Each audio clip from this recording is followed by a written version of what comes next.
আসসালামু আলাইকুম my dear learners, আমি আজকেও আপনাদের মাঝে হাজির হয়ে গেলাম নতুন একটি টপিক নিয়ে। এবং আমরা গতদিন যে টপিকটি নিয়ে আলোচনা করেছিলাম, টেন্স কি, টেন্স কাকে বলে এবং টেন্স অর্থ কি, টেন্স কত ভাগে বিভক্ত।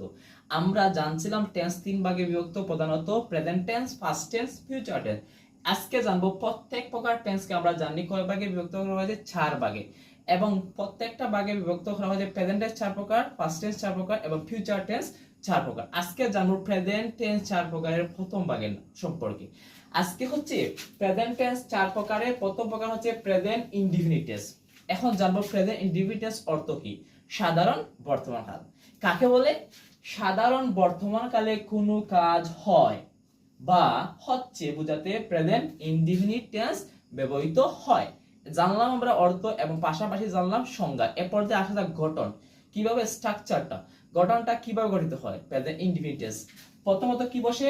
সাবজেক্ট বসে, দেন প্লাস মূল ভাব বসে, প্লাস অবজেক্ট।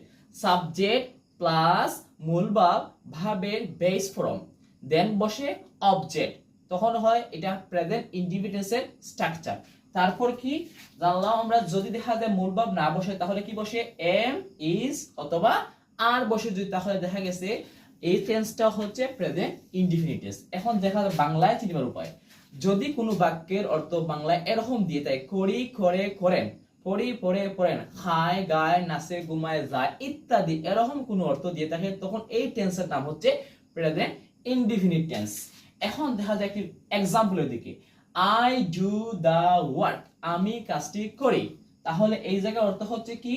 আমি কাজটি করি, করি বাংলায় অর্থ দিছে, এটা হচ্ছে প্রেজেন্ট টেন্স। এর চেয়ে বড় কথা হচ্ছে subject do main verb plus the work object.